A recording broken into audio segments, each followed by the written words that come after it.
As a small business owner, your to-do list is long. The Knot makes advertising easy and connects you with the right couples at the right time.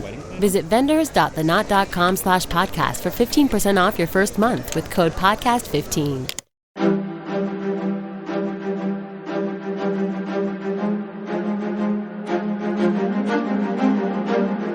Hello, and thank you for listening to The History of World War II podcast, episode 255, The Marines of Wake Island Don't Know Quit.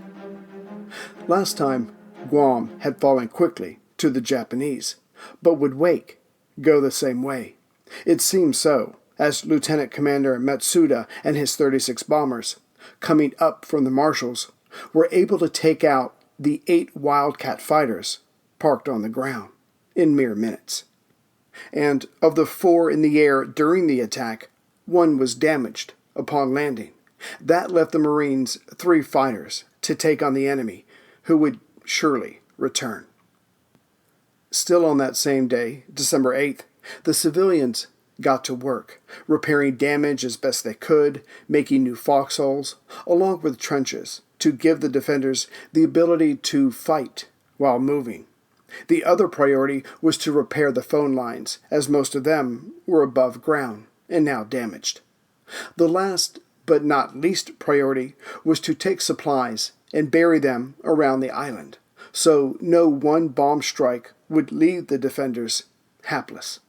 All this was done while scouts sat atop the 200-foot water tower, looking out for enemy planes or ships. As the sun came up the next day, December 9th, Marine Major Devereux hoped to have a few surprises for the enemy upon their return. First, a mobile reserve of 12 men were put together and given machine guns and a truck. Their job was to rush around the island like firemen and deal with any hot spots that came up throughout the day. Next, several of the contractor Dean Teeter's civilian workers volunteered to fight alongside the Marines.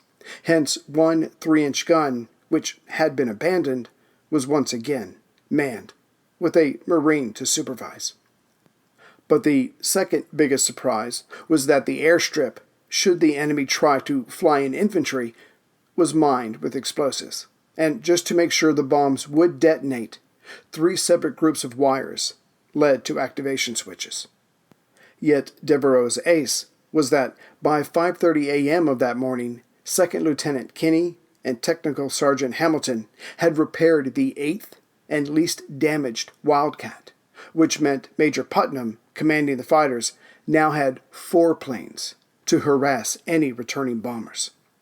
And sure enough, at 11:45 a.m., 27 Japanese bombers, again under Lieutenant Commander Matsuda, came in from the south. As the sky was clear, there was nothing for it but for the bombers to come straight in at 8,000 feet, but at least this was a good range for the 3-inch AA guns. Also, Putnam sent up 2 of his 4 fighters. The guns of the Japanese bombers swung back and forth, trying to take the Americans out of the sky, but the Wildcats were too nimble. Moving in, one of the fighters got a solid shot at one of the bombers on the end of one of the V formations and sent it into the sea. Yet the other bombers managed to fulfill their mission. A gasoline truck was hit, sending smoke and flame high into the air. The 3-man crew in the cab disappeared. Other strikes damaged a few 3-inch guns and 1 5-inch gun, situated at the island's lowest point on its southeast corner. Continuing north, the bombers made for the hospital at Camp 2, on the western edge of the largest island, just east of Peel Island. The strike there was straight and true, gutting the structure and killing 4 Marines and 55 civilians. The staff dragged out a few survivors. Only then did the bombers turn and head south, but the Marines noticed that 5 of them were trailing black smoke, which lifted the spirits of the men on the ground. Suddenly, though, one of the damaged bombers exploded, its carcass plunging into the sea. To this, the Marines and civilians gave a cheer, Obviously, some AA gun or one of those Wildcats got in a shot. With the latest attack over and repair underway, Devereux did his part by studying the enemy's flight path and targets hit. His conclusion was that Battery E, again on the southeast corner of the island that protected the airstrip from the south, was a priority target, and he was told that one bomber had circled that point several times after the bombing there, obviously taking photos. Though it would mean some of his men not getting much sleep, Major Devereux ordered that the guns of Battery E be moved and in their place, fake guns set up. With this being done, 2 new aid stations were set up, using some of the bomb-proof shelters constructed by the civilians with their bulldozers. As the Marines worked, their banter let Devereux know their morale was still high. The Major knew this was important, as the odds against them were still daunting. Here's a question for you. What would you do to save humanity? And how far would you go to stop someone who is getting in your way? The ancient rivalry of assassins and Templars cuts to the heart of good versus evil. But it wasn't always clear who was good and who was evil. Plug in to explore the amazing world of medieval feuds. Echoes of History, Assassins vs. Templars is a special collaboration between History Hit and Ubisoft, the masterminds behind the Assassin's Creed games. Hosted by Dan Snow from History Hit and Matt Lewis from Gone Medieval, together they will take a close look at the real history of the secret societies, which inspired the Assassin's Brotherhood and the Templar Order in the Assassin's Creed games. Plus, they will bring on other premier historians as they discuss unearthing the myths of the Grail and who really was the inspiration for the main characters in the game. Echoes of History, Assassins vs. Templars podcast is available right now wherever you get your podcasts. Listen and subscribe to Echoes of History today to discover the hidden truths that have shaped our world and inspired the video game series. That's Echoes of History, wherever you get your podcasts. Listen today and subscribe for more. On December 10th, the third day of the attack, the Japanese bombers returned, with 9 of them going after the fake guns of Battery E. And staying at 18,000 feet, they were relatively safe from the 3-inch AA guns below. The logs made to look like barrels were soon fragments. But this sleight of hand by the Americans did not save other areas that were targeted. Wilkes Island, on the southern end of the Sideways U, was hit for the first time, and it might have been that surprise that allowed them to take out 2 5-inch naval guns and 1 3-inch AA gun. Also, a 125-ton pile of dynamite was hit, which ignited a massive explosion. But strangely, only 1 Marine was killed, and damage to the other guns was minimal. Besides the fake Battery E location, Battery A, also at Peacock Point, was targeted by 9 bombers. Yet for some reason, damage there was slight. During this third bombing raid, this time Putnam sent up all 4 Wildcats. Captain Henry Elrod was soon on the tail of one of the G-3M bombers and laid into it with his guns. Soon the plane was smoking and leaving its formation for the last time.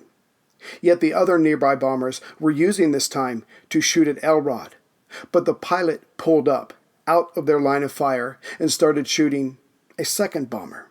Soon it too was heading for the waves. Watching this, one of the Marines on the ground shouted, "Hammering Hank is sure giving them hell," and the name Hammering Hank was born. When the Japanese pilots returned to the marshals, they told the commander of the Japanese invasion force, Rear Admiral Kajioka, of their destruction of the island's defenses, the massive explosion on Wilkes Island, and the supposed destruction of Battery E. Hence the admiral decided they would move out that very night with his fleet for a night attack on December 11th. As the invasion fleet just beyond the horizon started to move in, it was spotted by lookouts at 3 a.m. Devereux was awakened. Also spotting the approaching ships were 2 American submarines, Triton and Tambor. As Kajioka and his force moved in and started loading men onto their 47-foot-long landing craft, he found that the sea was not on his side. High waves pushed the craft about, and men were thrown clear of it into the water. So not only were they behind schedule, but their backup plan of having to use the crews from the 6 destroyers to storm the beaches was considered. Kajioka wanted to have 150 men land on Wilkes Island and 300 more on the southern end of Wake, near the airstrip. As Surprise was most likely lost, due to the extra time it took to load the men, the Japanese destroyers and the flagship light cruiser Yubari moved closer to compensate by starting a preparatory bombardment at 5:22 a.m. Yet their aim was off. The Americans on the southern shore, though eager to fight back, were ordered to stay silent. As the invading ships moved closer, 7,000 yards away, 6,500 yards away, the Marines, but only because of Devereux, did not return fire. Kajioka needed the enemy to fire back so he could pinpoint his guns. But the Americans weren't playing along. So the Japanese fleet turned and came back, this time to within 4,500 yards. Now the American guns had the range they needed to be effective. At 6:15 a.m., the crews were told to open fire. And as the tension had built up over the last hour, some of the Marines even called their commander a little son of a bitch. The men poured shells into the enemy vessels. Right away, fountains of water rose around the Yubari, Kajioka's flagship, itself just offshore of Peacock Point, on the southeast corner of Wake. The ship's gunners saw the flash and returned fire. Though their initial shots were close, their remaining attempts were moving away from the American guns. Rear Admiral Kajioka realized his mistake and ordered the ship to leave the area. Full speed was also given. But their position was too close to the American guns. It would take time to get out of their range. As Battery Commander Lieutenant Behringer put it, the first salvo from our guns, which hit her, was fired at a range of 5,500 to 6,000 yards. Both shells entered her port side, about midships, just above the waterline. The ship immediately belched smoke and steam through the side, and her speed diminished. At 7,000 yards, 2 more hit her in about the same place. She turned to starboard, again trying to hide in the smoke. It was then that a destroyer put itself in between the American guns and the wounded flagship, laying out a smokescreen. But the men of Battery A were equally willing to fire at this newcomer, so a shell was sent into the destroyer's forecastle. The destroyer also made best speed as it departed. Meanwhile, as the flagship was being chased away to the southeast, on the southwestern corner of Wilkes Island, the lower part of the U, Battery L was having its own success. This despite not having their range-finding equipment, which had been damaged in a previous bombing. Lieutenant McAllister there eyeballed the range of the destroyer Hayate to be about 4,500 yards, and he had his crew send a shell. It missed, but he yelled out adjustments. This process continued until 5-inch shells started landing true. One shot punched through the hull and must have landed near the depth charges, for a massive explosion erupted, with the ship being torn in half. It's doubtful that any of the 176 men on board survived, but if they did, they were soon found by the sharks. At this, the battery crew stopped firing and cheered their success, but there were other destroyers within range. which is why Platoon Sergeant Henry Bedell yelled, "Knock it off, you bastards, and get back on the guns. What do you think this is, a ball game?" The Marines picked up where they left off. A second destroyer was hit, which led to a serious fire on board. Then, a transport was hit. Yet all the remaining Japanese vessels made it safely away. By 7:10 a.m., the Japanese ships that had been attacking Wilkes Island had sailed north.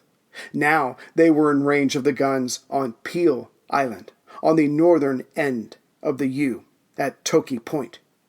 There, Battery B's 5-inch guns, commanded by Lieutenant Kessler, fired at the destroyers, the transports, and 2 light cruisers. At 10,000 yards away, it took 10 shots before a destroyer was hit. When a fire was the result, Kessler had his guns moved to another target. But that was when the recoil cylinder filling pipe malfunctioned on gun 2. Nothing to do about it now, Kessler sent the crew to help with gun number 1. For whatever reason, the Japanese were using armor-piercing shells instead of high explosives.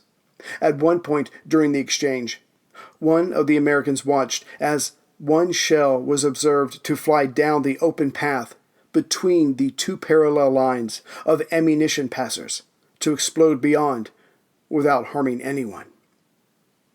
Another 10 shells saw a second destroyer hit. At this, the remaining destroyers laid down smoke, and all enemy vessels turned away from the islands. They were now relatively safe from the American guns, which did not mean they were out of harm's way. Just overhead, the 4 operational Wildcats were about to take their turn. The Japanese naval force moved out to the southwest, and though it had rained the night before, the early morning was becoming clear. Major Putnam, in one of the Wildcats, was joined by pilots Captain Hammering Hank Elrod, Frank Tharin, and Herbert Fruller. Unlike the American air crews, the Japanese men aboard the various vessels were not trained for accuracy, but rather volume, as it was expected this would win out over attacking aircraft, and the Americans knew this. Rear Admiral Kajioka ordered his fleet to maximum speed, but this was relative, considering he had several damaged vessels in tow. Putnam was eager to engage, but was determined not to be fooled a second time. Before the 4 Wildcats swung towards the enemy ships, they circled the island once more to make sure no Japanese bombers were coming in from a different direction. With the skies clear, the Japanese bombers did not have escorts. Putnam and his crew raced to the southwest. The Major went in first, coming out of the sun to maximize surprise. Going after the damaged flagship, the light cruiser Yubari, soon his bullets were ripping into the ship's bridge. The 3 other fighters went after the light cruiser Tenru, hoping that their leader's attack on the flagship would distract the Japanese soldiers manning the anti-artillery. The Wildcats strafed the ship and used their 2 100-pound bombs to damage its deck and torpedo battery. Having used their bombs, the Wildcats returned to Wake, refueled, rearmed, and tore back into the sky.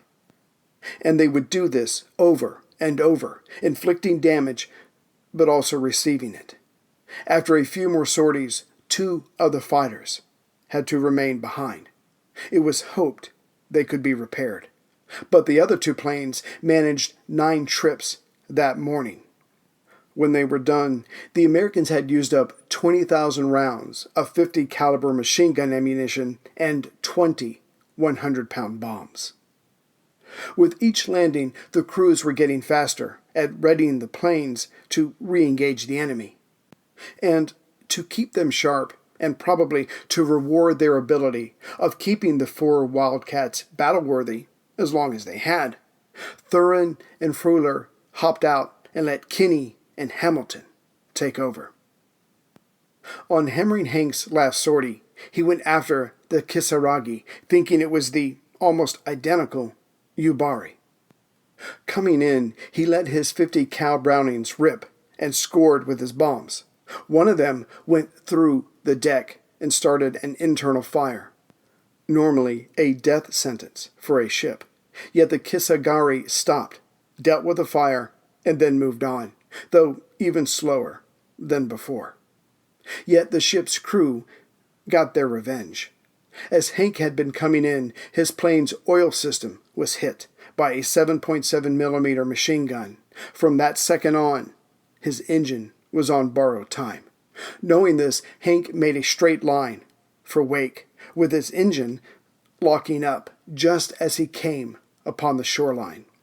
Hank brought the now dead plane in on the beach, stopping when it hit several boulders. Incredibly, he was unharmed, just sorry that he had lost them another plane. Meanwhile, Kinney lined up his own attack on the same ship, but just as he dove, the destroyer blew apart. Orange flames shot skyward. Hank's bomb had taken a while, but the depth charges below finally gave in to the heat of the fire. All 167 men on board were lost. Fruller managed to drop his bomb on the stern of the transport Congo Maru, causing a large fire, but the soldiers on board, showing their own bravery, fought to put it out. In exchange, his plane took 2 solid hits, forcing Fruller to return to Wake. Putnam and Hamilton made one last run with the last 2 fighters and damaged the light cruiser Tatsuta and patrol boat 33. After that, Putnam put an end to their sorties, not wanting to risk the 2 planes further, for the Japanese would be back. The Marines were obviously excited by the damage they were able to inflict relative to the number of operational fighters remaining. But this elation was cut short when 17 more bombers came in at around 9:30 that morning. The 2 waves came in from the northeast, hoping to achieve surprise. But Devereux had scouts posted who spotted the approaching planes. And as luck would have it, Kinney and Second Lieutenant Carl Davidson had just taken off to patrol the skies. The 2 closest batteries opened up, and whether it was planned or not, the rising shells came so intensely the bomber crews were distracted. This allowed the 2 pilots to get in close before opening up with their 50 caliber machine guns, which sank into the rear of the nearest bombers. Yet one gunner stayed calm and went after Kinney, sending a bullet through Kinney's canopy, where it smashed the left lens of his goggle, seared his temple, and exited through the back of the canopy. But Kinney would live to fight another day. The bombers, hit hard by the AA fire and the 2 fighters, turned to leave, with 11 of the 17 now damaged, and 2, but probably 3, shot down, as Japanese records would later show that 3 bomb crews had been lost. As it had worked out well before, Devereux had one of the batteries moved, getting help from the 200 civilian workers. Hey everyone, Ray here. Have you heard the expression, less is more? That's so true in our overstimulated world. Or, as the folks who make the Ridge wallet say, cluttered life, cluttered mind. Well, the first step to getting decluttered is taking a look at your wallet. That leather bifold thing bulging out of your pocket. It's more like a suitcase, right? Old receipts, spent gift cards. No, you want the Ridge wallet. A minimalist front pocket wallet that will be the last wallet you'll ever buy. The Ridge helps you carry less, but always what you need. It looks nothing like a traditional wallet. 2 metal plates of titanium, carbon fiber, or aluminum. So there's an option for everyone. Bound together by a durable elastic band. It's slim, FRID blocking, and lifetime guaranteed. And comes in a dozen different styles and colors. I have the titanium gunmetal and the carbon fiber wallets, so I can switch it up whenever I want. Now I carry what I need in my front pocket. And the Ridge wallet is so slim it seems to disappear, but all my valuables are right there. And for the ladies, again, you can have all your necessities in one small, sleek container. Join the more than 250,000 men and women who have switched and decluttered their lives. Get 10% off today with free worldwide shipping by going to ridgewallet.com/WW2. That's ridgewallet.com/WW2 and use code WW2. With the sun starting to set, one of the Wildcats was sent up, this time piloted by Second Lieutenant David Clywer. The Marines on the ground weren't happy with this choice, as Clywer came from a family of religious pacifists. The other pilots were not sure of what he would do, and they didn't have the fuel, ammo, or bombs to waste on this untried man. At 4:40 p.m., 25 miles southwest of Wake, the pilot came upon a surfaced enemy-type L-4 submarine, probably charging its batteries. Without hesitating, Clywer dove down out of the sun and strafed the exposed sub. Turning hard, he came down again, this time using his 2 bombs. But he went so low that when the bombs exploded, some of its shrapnel rose and went through his wings. The 2 bombs landed within 15 feet of the sub. The sub's hull was battered. The pacifists that everyone was worried about rose and then dove again and again at the sub until all of his ammo was gone. Only then did he return to Wake. Reporting this action, Putnam took the other fighter and went after the sub, but when he came upon the spot, all he found was an oil slick. The sub had submerged, but was so damaged and unresponsive that it collided with another sub, sending Clywer's sub to the bottom. Again, the Marines celebrated, and Devereux let them have their way for a while. He and his men knew the enemy would be back on the 12th. But then rain squalls came in early that morning, and it looked as if the Marines would get a break. They were wrong.